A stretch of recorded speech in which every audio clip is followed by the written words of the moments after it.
Assalamu alaikum. Today's topic of Hadith Mubarakah is about चटाई पर नमाज पढ़ने का बयान। हज़रत अनस रज़ी अल्लाह ताला अन्हो से रिवायत है कि उनकी दादी हज़रत मुलैका रज़ी अल्लाह ताला अन्हा ने रसूलुल्लाह सल्लल्लाहु अलैहि वसल्लम को खाने के लिए दावत दी जो इन्होंने आपके लिए तैयार किया था। आप सल्लल्लाहु अलैहि वसल्लम ने उससे कुछ तनावुल फरमाया, फिर फरमाने लगे, खड़े हो जाओ, मैं तुम्हें नमाज पढ़ाऊं।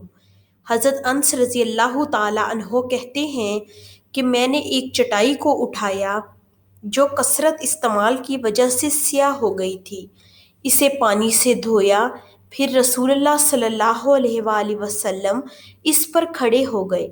मैंने और एक छोटे बच्चे ने आपके पीछे सफ बनाई और बुढ़िया हमारे पीछे खड़ी हो गई। इस तरह रसूलुल्लाह सल्लल्लाहु अलैहि वसल्लम ने हमें 2 रकत नमाज पढ़ाई। फरागत के बाद आप सल्लल्लाहु अलैहि वसल्लम वापस तशरीफ ले गए। Thank you for watching. Please like, share, comment and subscribe our channel for more videos and hit the bell icon for notification.